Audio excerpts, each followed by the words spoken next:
So let me start off by asking you if you would kindly tell us about yourself and who you are and what you do.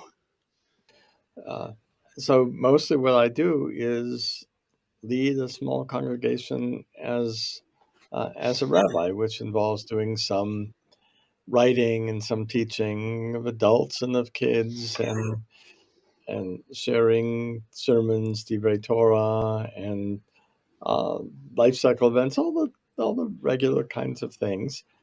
Uh, Right. One of the things I do is, or one of the things that I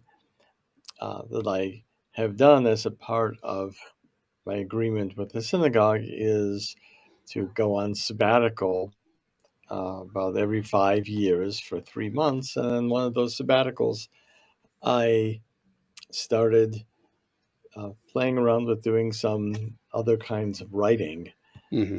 And ultimately, that's where the book came out of. I was doing some writing about uh, what it means to embody Torah. That's also what I named my website, my blog.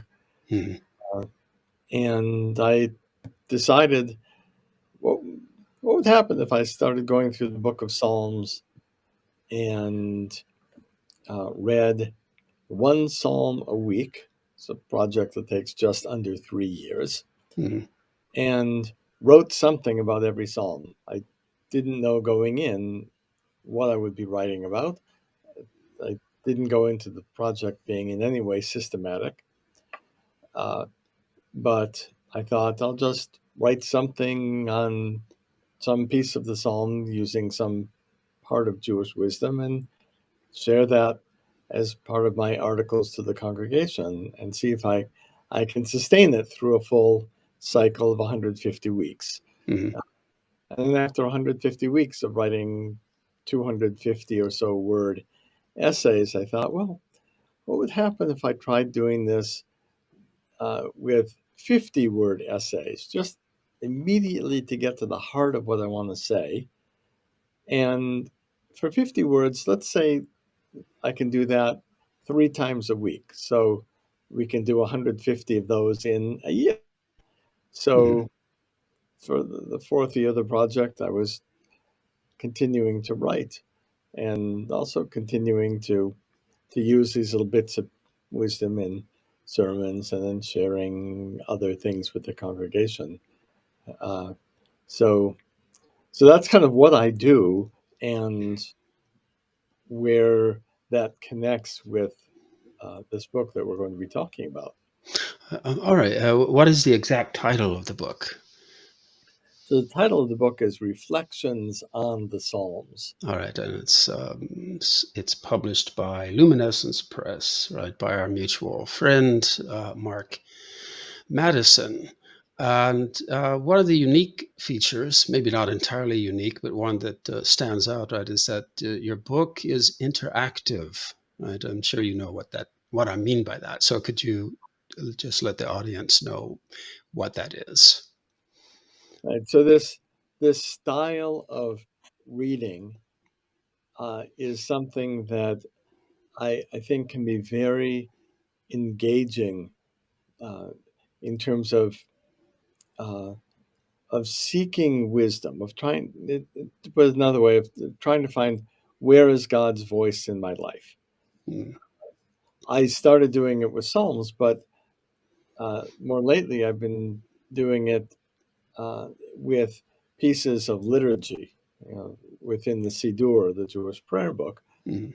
where we have a lot of words, and you might read a psalm or you might read a page or a specific prayer, and you might do this every day, several times a day, and every time you do it, it's possible that a different phrase or a different word or a different sentence jumps out at you and Mm. says, like, this is what you need to think about today. So in going through the Psalms, I pulled out one phrase or one verse that I was writing about, but when the reader goes through the book, if the reader were also to open up a book of Psalms, which is not included in my book, that would have Hmm. tripled the weight of the Sure. book. But Sure. if you open up a book of Psalms, you would just look at the psalm, read it over to yourself in some very deliberate way, like what verse jumps out at you, and then just write a 50 word or 100 word or whatever length you want. Write a little reflection on what that phrase means to you. Are you reacting? Are you resonating with it? Are you reacting against it?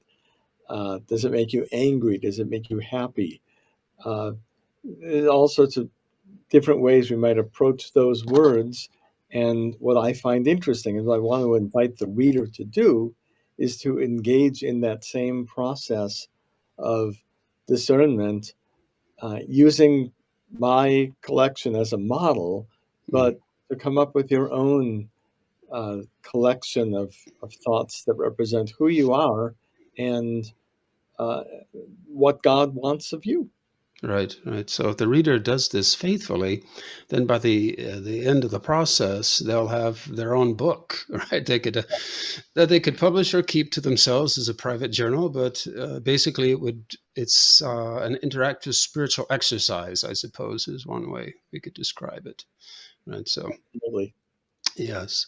Well, let's jump into the what I think. Well, there are many hearts, right? There are many centers in these types of topics. But the first topic I'd like to jump into, right, sort of hit me when I was reading what you had to say about Psalm 8. And you basically talk about God's hand in human imagination, which led me to think of, right, Maimonides, right, and his very, right, negative theology, apophatic. That is, the stress on that we need metaphors to think about God, but that they are metaphors. Nothing in the end is like God, according to Maimonides and many other Jewish philosophers who follow in his train of thought. And yet, Jewish mysticism, let's say in the latest guise, right, of Hasidism, sort of modifies uh, that statement, right? So, first, I wanted to ask you, if you want to, if you can explain more lucidly what I just said, right? Maimonides and the thing about his his his negative theology, and that in the end nothing is like God. So we really can't say anything about God. We can say what God is not. Right? This is a really radical stance that he takes. So nothing is like God. But so how does Hasidism modify that? So I think another way to put the Maimonidean position, or to understand it, uh, is to say that the language is inherently limiting. So when we say God is strong, Mm, uh, strong implies something. We think of strength uh, as a human or even as an animal attribute, and we have a certain picture of, like, how strong is strong. mhm, And no matter how strong we might imagine strong to be, Maimonides would respond, well, like, God is stronger. Right? So there's a problem using the word strong and applying it to God. So he would then say, well, you can't really say God is strong. God is just not right. weak. Right? So, so I mean, it's it's a very rigorous way to understand God as being limitless and, in a way, absolutely unapproachable. Mhm, So the Hasidic position was rooted in this idea that God is immanent and approachable, and that the goal of a religious life is for a human being to attain some connection with God. And dveikut is the uh, Hasidic Hebrew term for it. Mhm. Be in union with God, like, at all times, uh, which is a very difficult concept. I'm not sure I've ever completely understood. Also not sure that I'm completely a believer in that Hasidic model. Mhm.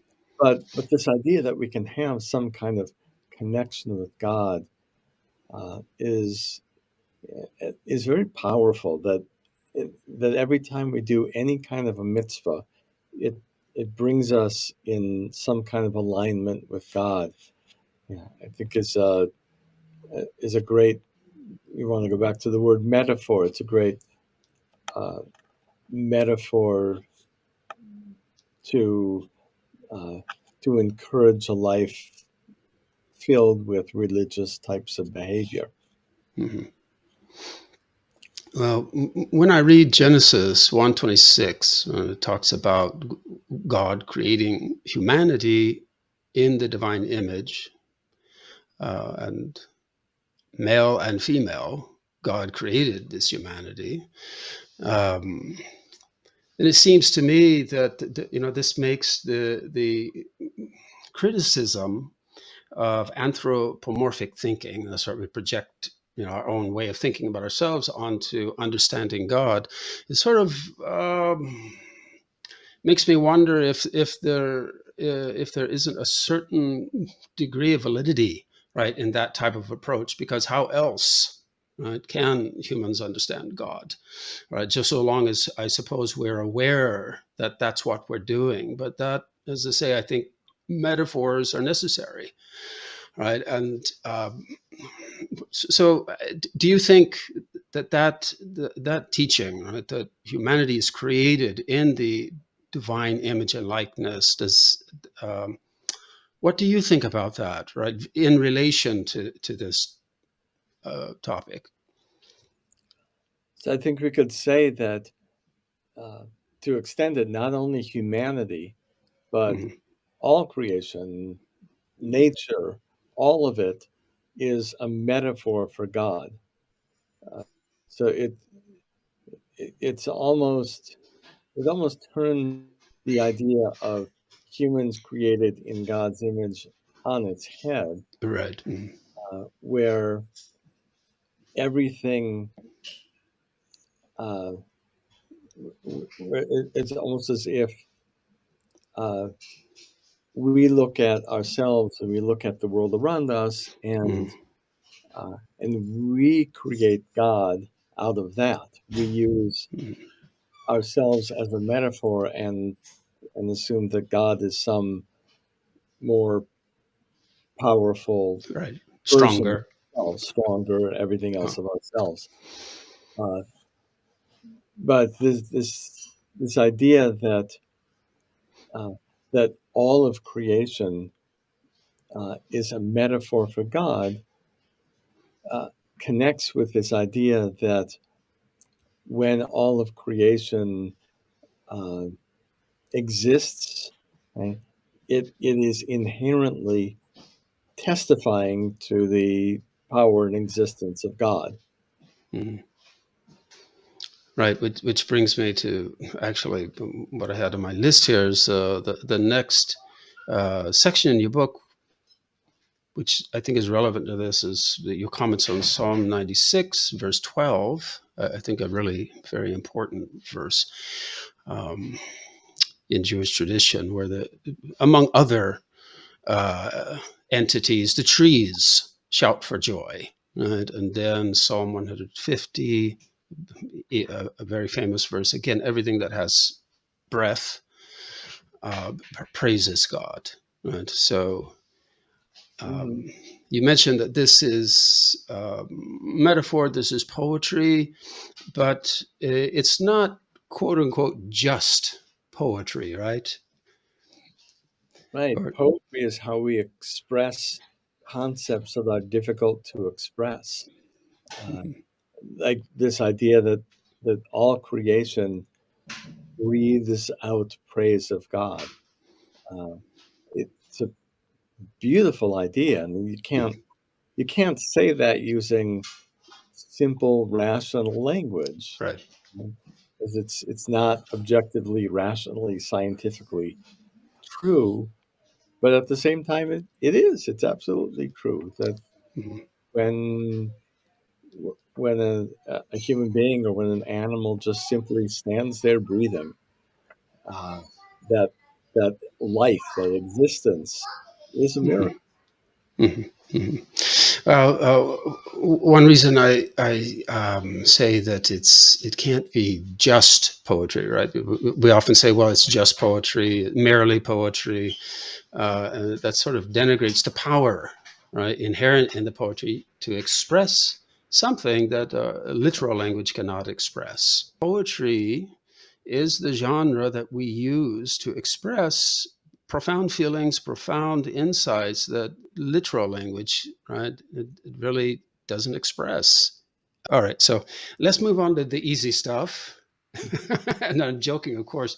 That's providence and theodicy, because I have to admit that as soon as I read, I mean, the very second I'd finished reading the this idea in your book that uh, we we see the providence, right? So in Judaism, we see the hand of providence in the critical events of Jewish history. And you mentioned, or you listed, the Exodus, of course, and then Hanukkah.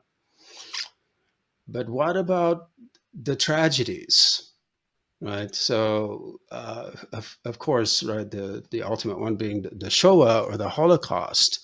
So, yeah, I think I can wrap my head around the concept, and I think many in the audience will be able to wrap their head around the concept that, yeah, we can see God's hand in like these joyous events, right, of liberation and redemption. But what about the group tragedies, like the destructions of the two temples and the Shoah, but also in individual lives, at the individual level. How do we see the hand of providence there? Right. So I think you put your finger right on the problem with divine providence, and right on something that I was trying to do very carefully and honestly in one of the Mm, essays. And uh, so keep in mind also that uh, I was not trying to do systematic right. theology Right. in this collection of essays. Of course. Yes. Doesn't start in one place and end someplace else and go Fair logically enough. from A to B. But in in everything I write, I believe in some level of intellectual honesty, so I cannot say something that I don't believe in and can't defend. Mm, So this idea that you've pointed to, that uh, you cannot give God credit for the good without also attributing God with the blame for the bad things that happen. Right? mm, It's not intellectually honest to do that.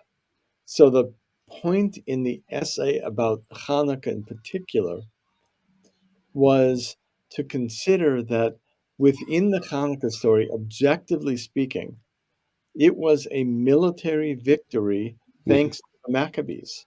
right. We like to talk about it as a miracle from God, but it's also this very, uh, very clever, Mm, uh, almost military, yet humanly controlled military victory. Nonetheless, what an amazing victory it was! Thank God.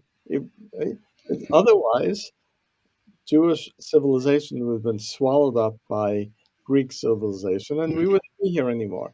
right. So that was kind of where I was going. Mm, And if we apply that to the Shoah, we can almost do the same thing. We could say that the Shoah was a dark cruelty designed by mm, Nazis.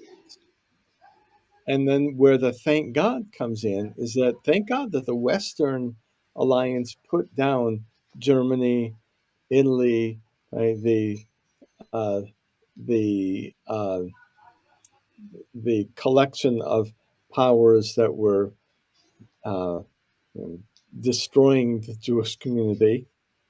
Thank God that the collection of Western powers ended that, and that Jews survived to tell the tale, and to tell the tale of all the human kindness that persisted despite the darkness and despite the evil. So, uh, so there's a place both to say, uh, thank God for a kind of divine providence that Jews and Judaism survived, but alongside that, understanding that the the events that created that situation were entirely human events because Mhm. human beings the have had and have the free will to do evil, terrible things and try to coerce other people to behave the way we want them to behave rather than the way they want to behave. Mhm. Yes. Well, fair enough. I think maybe maybe you'll get a sense as this interview goes along that my questions that I'm presenting to you really are sort of like my own reactions that I would write down in your book, right? Hmm. My own reflections and reactions and personal questions, right? I think related to this is a very interesting entry that you wrote on Psalm 50, right? Which is a very interesting psalm because there it basically portrays God, right, as the owner and controller of creation, right? Sort of taking that role away from humanity, right, which is assigned that in Genesis 1. Can you elaborate on that? I find that it's very fascinating. Right.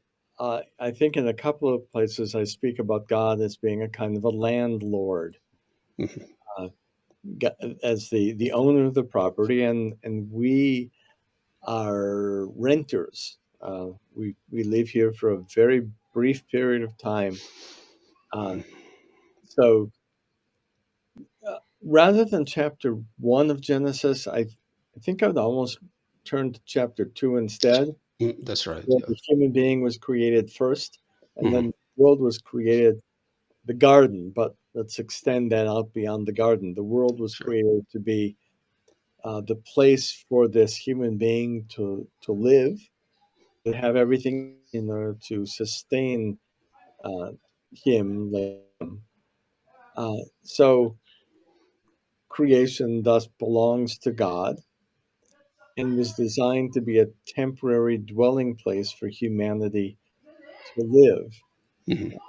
Chapter one of Genesis is a little bit more human centric, that Mhm. we own everything. So it depends whether you want it to be egalitarian, where chapter one is great, Mhm. Mhm. one female created in one being. So we like to focus on that in chapter one, in a very orderly, structured universe with lots of rules and boundaries. So that works well for physics and biology and science in a way, Mhm. the structured nature of creation. Yes. Chapter two, I think, works better with the human divine relationship, the human responsibility for taking care of the garden, uh, leaving it in good shape, maintaining Mhm. it, not destroying it, uh, because it's a gift to us temporarily. Mhm. Yeah, I suppose I've been trying to work out right the correlation between Psalm 50 and Genesis 2, as you've just mentioned, and also Genesis 1, right? And here's what I'm getting at, and this is the reason, right? This is following immediately upon my question about providence and theodicy, right? Because it seems to me quite intriguing and interesting um, that I started off on this train of thought recently when I was looking at the in the Siddur, right, there's an acrostic poem El Adon, right, for the morning service on Shabbos, and there, right, it's if you think of Genesis 1, right, humanity is basically put in charge of creation, right? Some people would say rule, I guess, is the way we could understand the Hebrew verb there, rule or dominate, right? This creation, whatever that means, and yet in El Adon, it's the divine knowledge and wisdom and intelligence that dominates or rules creation, right? Which is fascinating, right? Sort of like taking that away from humanity again. All right, now where I'm going is this. Um, in Psalm 50, God basically owns and controls creation. And in Genesis 1, right, this rulership is basically given to humanity. So it's as if there's there's a contrast or a little bit of a conflict, right? But maybe we can apply it to that question of providence and theodicy because, all right, so God can be in control of things in a certain way of looking at things. On the other hand, as you point out, hey, it's humans. We're responsible for most of the bad things, right? And evil that happens among us, wars and things. Then there are other things beyond our control, of course, sickness and suffering. So I've been thinking a lot about this, of course, because I have a 6-year-old daughter who's beginning to ask questions, about God. And so I was trying to explain to her today, well, how does God take care of a poor person? Well, he has to do it through humans, right? Humans have to take care of poor people or hungry people. And so it's like, you think it's in the Midrash to the Psalms, in fact, right? Where we do have that sort of idea that um, um, when maybe your memory's better on this than mine, but I know there's a parallel in the New Testament about this. But basically, when we feed and clothe those in need, we're in a way feeding and clothing God, right? So anyway, so I was trying to coordinate the Psalm 50 and Genesis 1 and 2 with that kind of thinking without coming to a clear uh, Hmm. you know answer, right? Because it seems that there's a tension between the two. It's God and humans, right? And apparently we need both.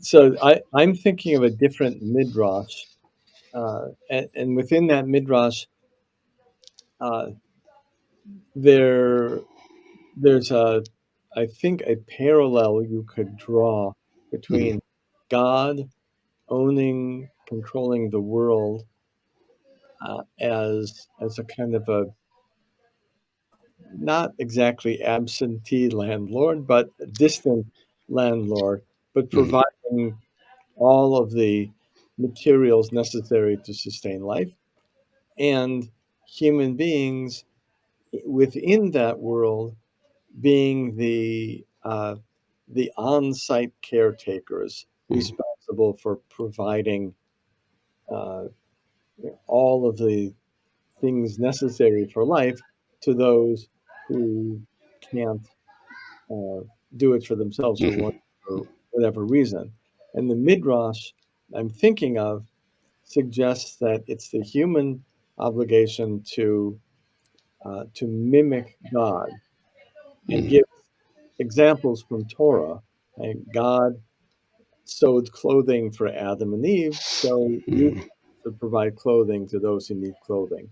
God visited the sick based on an idea that God visited Abraham right after he circumcised himself. So Mhm. you too should visit and sustain the ill. God buried Moses, God buries the dead, so you too should bury the dead. So the idea is that in everything we do, all of these mitzvot of gimilut chasadim, we are imitating God, acting as God's on-site caretaker.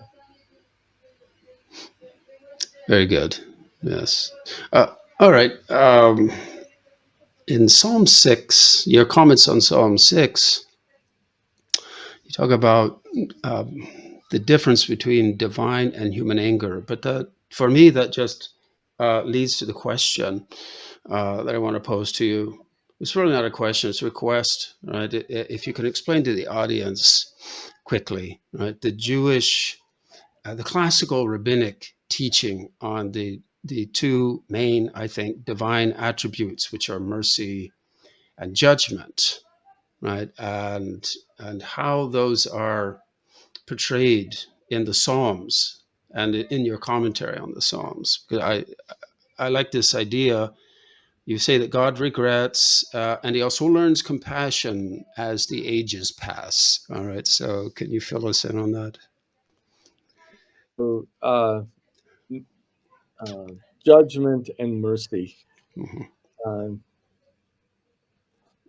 those are two central qualities within the biblical and the mystical view of God. I mean, really, not just the biblical and mystical. There's a lot of Judaism in between, Hmm. and all of them they hold those two qualities as uh, kind of uh, a a spectrum of behaviors, both of which are necessary.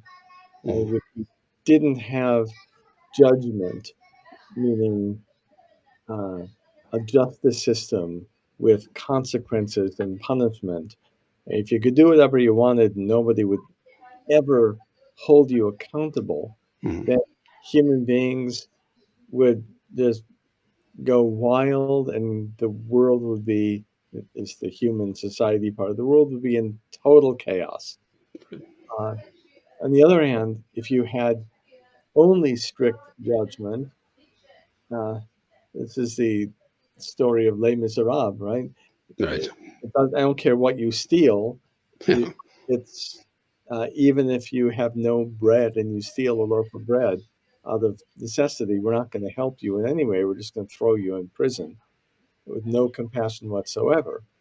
So this is classical parenting. You lay down rules, but you have compassion in the way that you enforce rules. You uh, sometimes let kids get away with things because you can't punish everything severely. So, uh, so for the world to exist, we have to have both this aspect of judgment, which includes this aspect of anger, Mhm. punishment, and we have to have compassion. And again, here, the idea that I write about is the idea of imitatio Dei. I mean, that Mhm. uh, we in that essay, I think I used the image of uh, we have two pieces of paper in our pockets, one reminding us of our worthlessness, the other reminding us that we are central in creation, Mhm. that we live between two poles, and we need to live with that kind of balance. I'm not sure I completely addressed everything in your question. May have wandered a bit. Correct me if you'd like. No, that's as I said. One of the things you point to is I know this. There's a statement of this effect in Genesis, right, where God regrets. Right. So, and then you say he regrets destroying humanity during the deluge, perhaps. Um, and then you point out that as the ages pass, right, so as you're reading the account of his history in the Torah, right, as the ages pass, God seems to learn compassion, more compassion, right? So maybe we're talking about metaphorical language and what we started off talking with, but that does seem to be this portrayal of God, right? Um, Learning these values more deeply. That idea that God regretted Mhm, uh, destroying the earth. Uh, I think it's one of the most important ideas in Torah mhm, because it does point to a God who learns, which means that God makes mistakes uh, and and develops as a character as time goes on. mhm. So our conception of God, let's go back to Maimonides, I guess, go back to Maimonidean type conception of God, Right, i- is this complete, perfect, omnipresent, omnipotent, omniscient, unchanging. unchanging being. And that's not what the Bible itself portrays. If you read it without that overlay, Mm, it's I mean, it's fascinating that God learns compassion, and you see that in the central verse in Exodus that describes the attributes of God. Uh, El Rahum V'Chanun, mhm. God uh, is compassionate and full of mercy and extends kindness to the thousandth generation. And then that verse goes on Right. to say that God punishes into the third and fourth generation, Mhm. which is uh, its own thing. So I won't explain that Sure. at the moment. But for the for purposes here, my point is if you look at the way that verse is quoted later on in the Bible, the Mhm. last part of it is cut off. Yes. Mhm. The punishing aspect of God is just that you'll suffer for your great grandparents' sins disappears. Mhm. So even within the Bible, the the character, the understanding of the conception of God also develops, Mhm. which is fascinating. Right. That includes there's more than one echo of that verse in the Psalms, right? And it does maybe in one place, no, but I think in most places it leaves off the last part about judgment. It just says, right, the Lord is merciful and gracious, or however we want to translate it. And yeah, I was thinking about that today here in the mountain village of Aula, taking a stroll. That also in the Quran, the opening of the Quran, it has this saying, which we can translate in English as "In the name of God, the merciful, compassionate," which most scholars would say is probably sort of like a divine echo of that verse in Exodus. And yet, there in the Quran as well, they're leaving off the judgment part. It's just right. God is the merciful and the gracious, or the merciful and the compassionate. So, yes, so the God who grows, right? So, uh, yeah, it's a startling concept for those raised with the Platonic mindset in philosophy. Let's just put it that way. All right. So, but now this brings me to your entry on Psalm 14, where you address the issue of atheism. Mm. Right. So, the for me, the main point that stood out was that we want to be gentle, right, with everyone, including those who don't agree with us, including those who can't, accept this notion of God. So tell us about atheism and how we should think about it. And that in particular is deeply rooted in a Jewish outlook on Mhm, what religion means. mhm. As within Judaism, or if I'll just speak out of my own personal religious practice, Sure. it does not depend on a particular belief in God, mm, or theoretically, it doesn't depend on belief in God at all, and that's pretty typical within Judaism. I mean, obviously, Judaism as a system has a belief in God, and God infuses the world with law, with Torah, with teaching, with mitzvot, with commandments.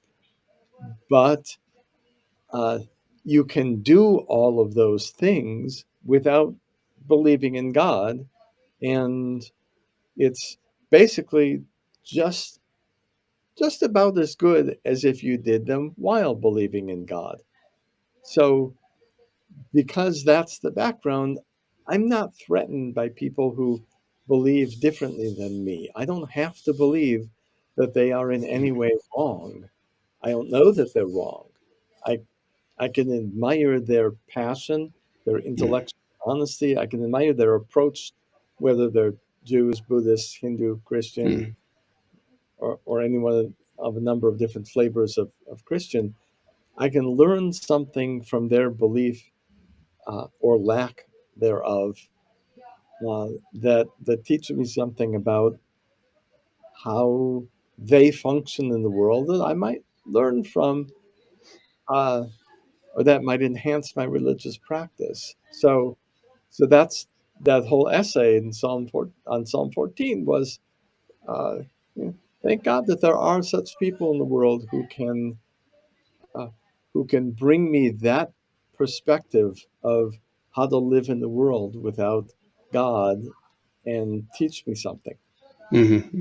yeah, including maybe sharpening our own focus and well, I of course I've asked more than one atheist this question, right?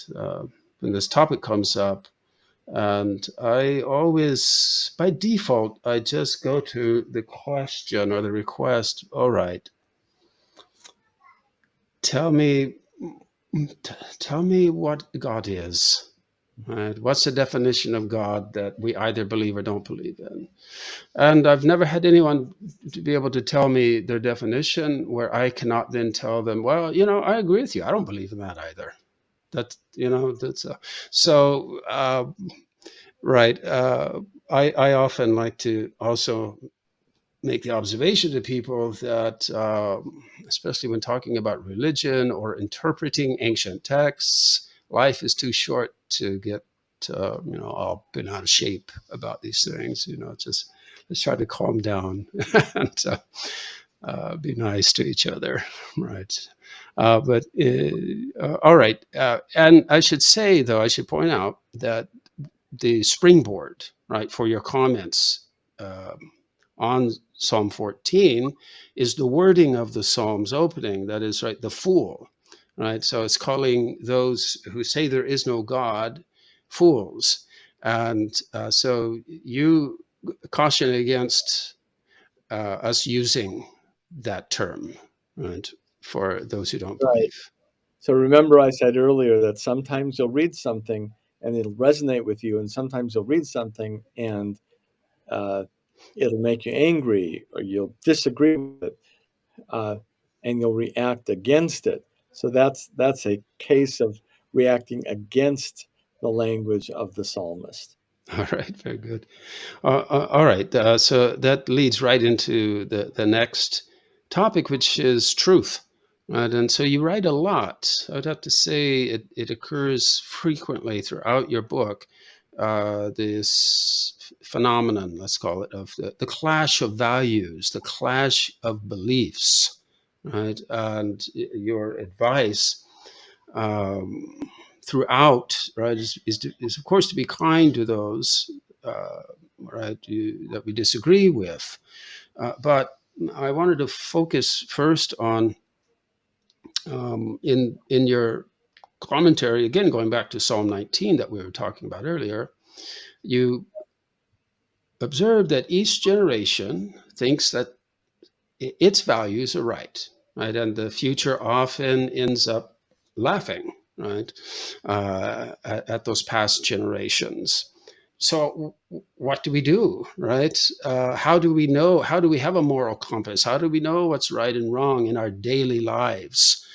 The psalmist and the rest of the Bible, including the Torah, may have some principles in it which are eternal, Mhm. but in its language and in many of its details, it's speaking to the generation that was alive who read it first. Mhm.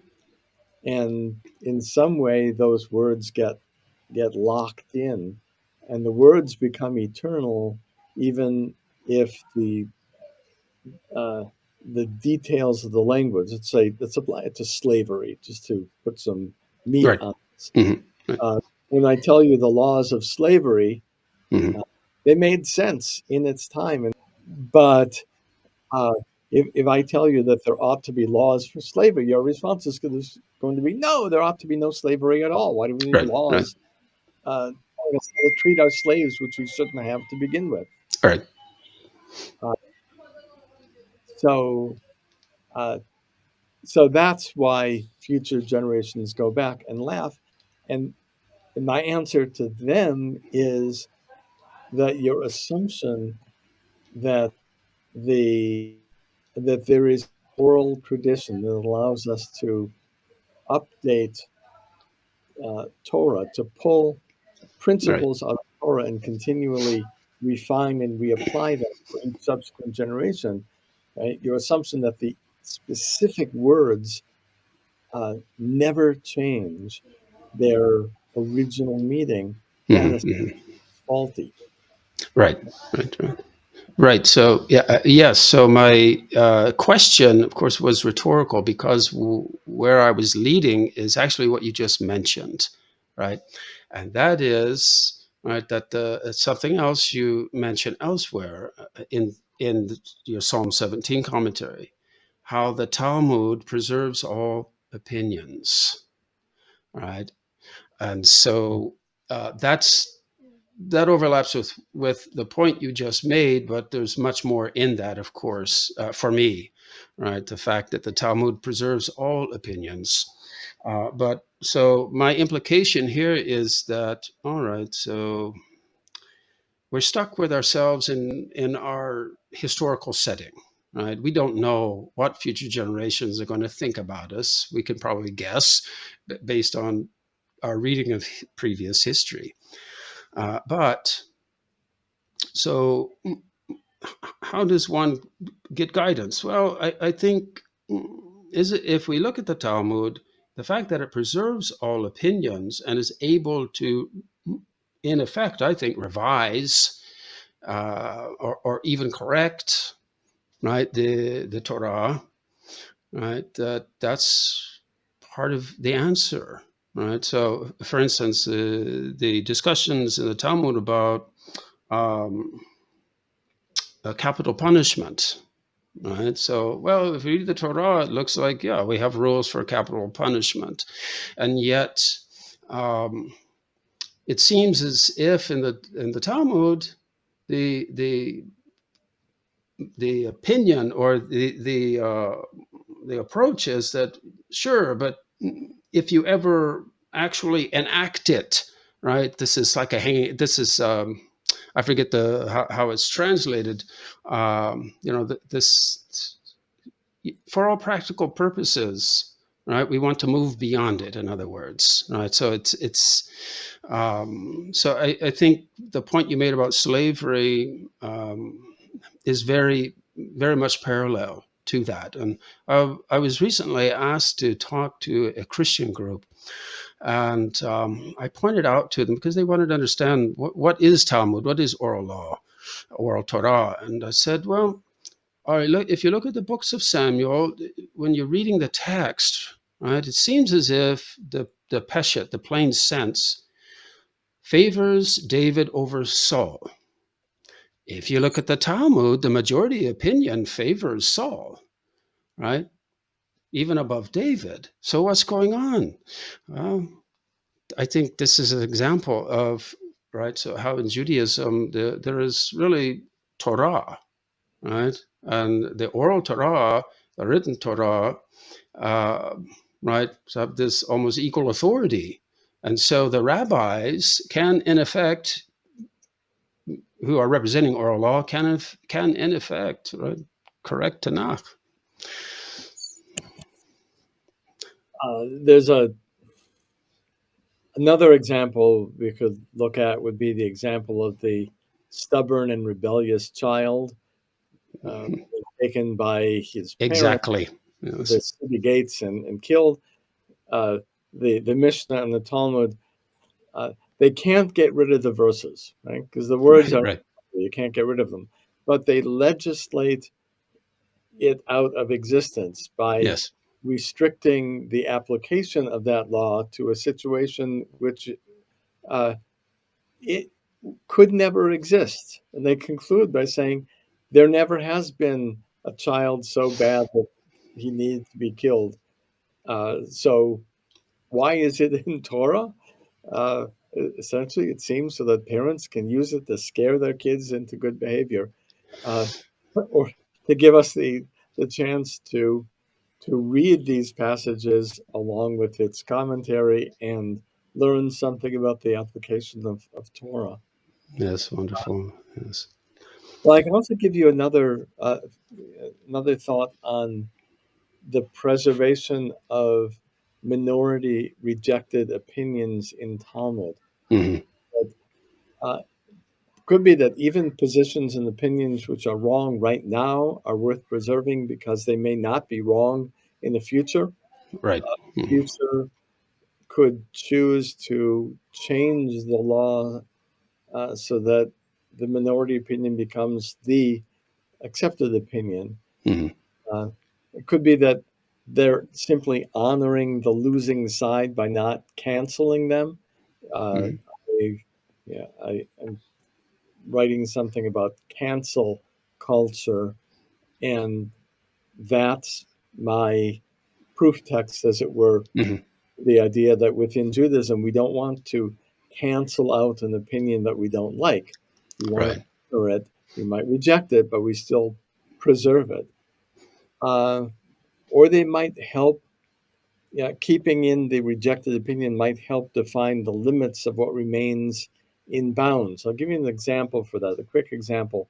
Hillel and Shammai had Yes. different ways of lighting the Hanukkah menorah. Hmm. Shammai started out with uh, all 9 branches lit, and all right, let's say 8 candles lit, Hmm. and reduced on each night. The Hmm. last night there was only one burning. And he had good biblical support for that based on Hanukkah rooted, the connection between Hanukkah and Sukkot, Right. and the Right. the offerings of Sukkot start out with a greater number, and that number is reduced each day.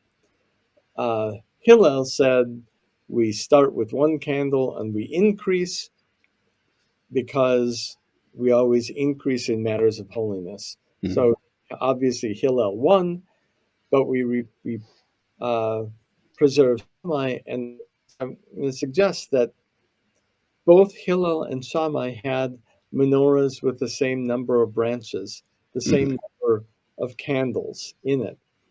So, uh, what we might learn from that simply is, if I decide I want to create a a 15 branched Chanukiah that we'll use on Hanukkah, so we also remember the establishment of the state of Israel and uh, who knows, Right.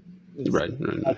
Yes. 4 or 5 other miracles within Sure. Jewish history, and light Right. a candle for each one and celebrate all. We might we might say, no, hold on. Hanukkah does connect with a specific historical celebration. If you start increasing the candles, you dilute part of the power of the holiday. So, Hmm.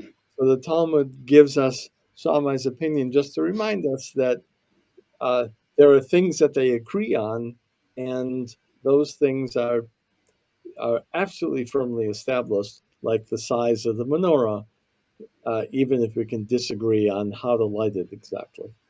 right, right. Well, and dramatically also, as you know, that there is, it's a Mishnah or the Talmud, the famous saying, right? I won't go into the details, but at the end of the day, the Shammai and Hillel, it is said that both opinions are the voice or the opinion of heaven, that is God, of course. But it's very very striking, right? Because it's such a contrast with something like in Christianity, the Summa Theologica by Thomas Aquinas, where he goes through all conceivable questions, in philosophy and theology, and systematically excludes everything but the final answer. Right. So this is the truth. Everything else is false and just to be discarded. You don't have to think about it anymore.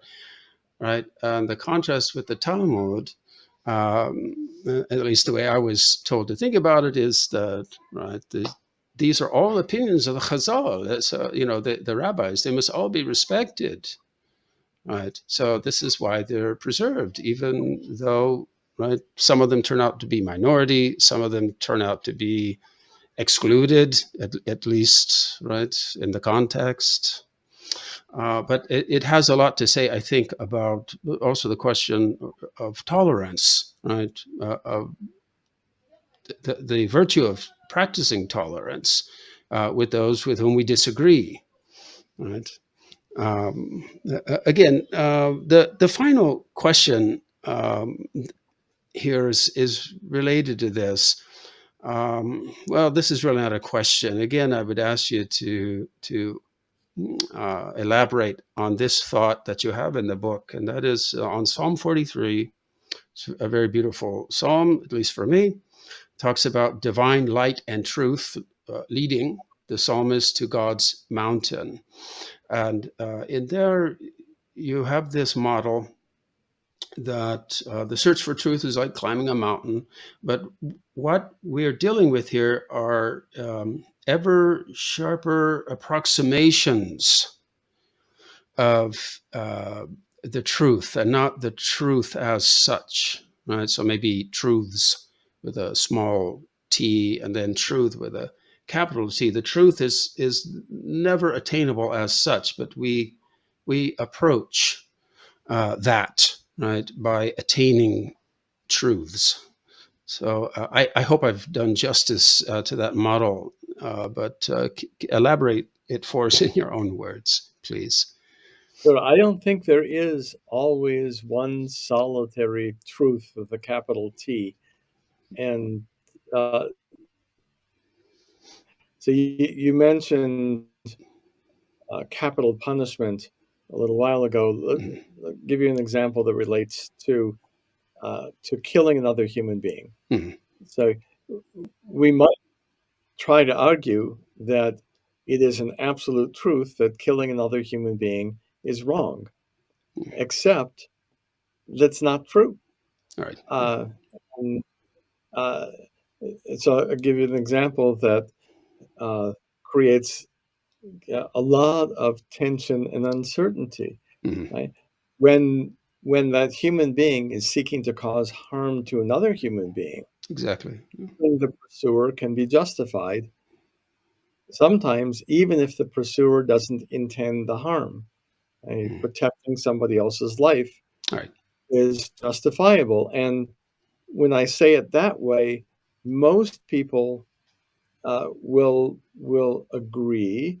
There will be a section of people who are absolute pacifists who will disagree. Mhm. But Sure. what I have just said uses the language that Judaism applies to abortion. Mhm. That when the baby in utero is trying to cause harm, is causing harm to the mother. Mhm. Right? It's not intentionally doing anything. It's totally unintentional, Mhm. All right. totally innocent, but it is causing harm. If abortion in those cases in Jewish law is permitted. Mhm. So when I put it that way, we can peel off another large uh, chunk of people who will say, well, no, that's not true. So it is not at all clear when killing another human being is permitted and not permitted. There is no absolute truth where we can always say that killing another human being Mm, is necessary or killing another human being is wrong. right. A- and we can find all sorts of examples uh, where we we all live in the same world. We all, in my opinion, have the same God, but Hmm. we're followers of a different path to God, Sure. and our path leads to behave in a way that another group will say is, well, no, that's not actually the best way to behave. You know, Right. multiple true paths to God. Hmm. Hmm.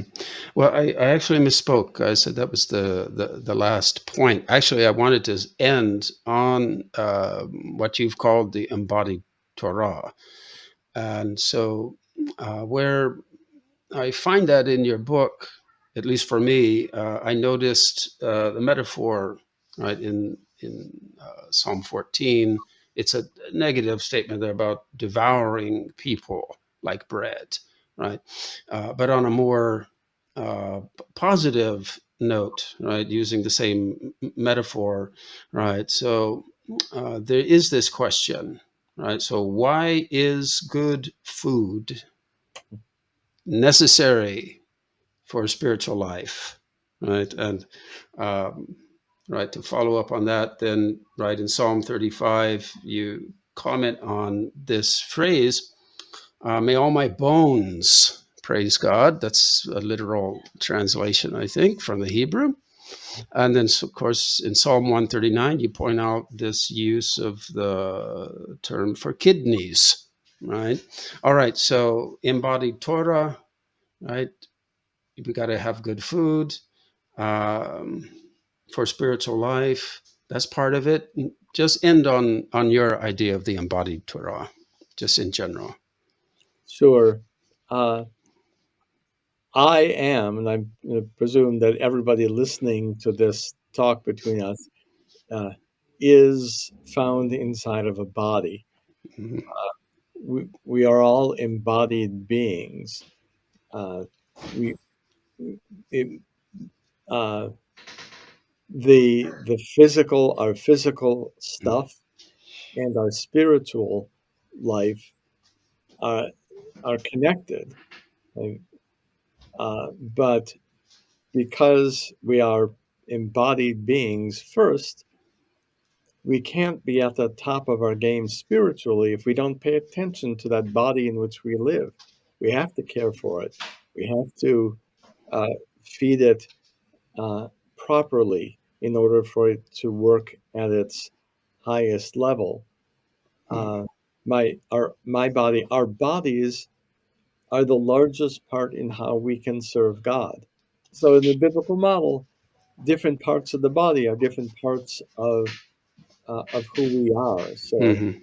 kidneys were the seat of our conscience, Mhm. and that feeling you get in your gut when you're doing something wrong. The biblical way to describe that was to talk about the kidneys. Right.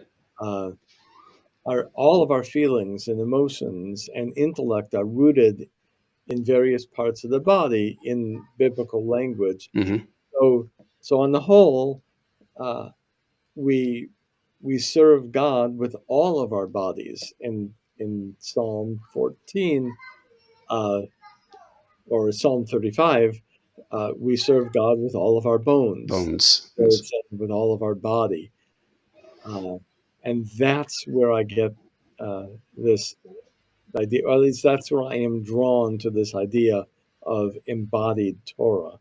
Mhm. That that everything we do, uh, in everything we do, we are reminded that we are bodies, and we have to use this temporary dwelling place for the part of ourselves that is eternal and spiritual We have to use that temporary time in this body, and this is gets back to where I started.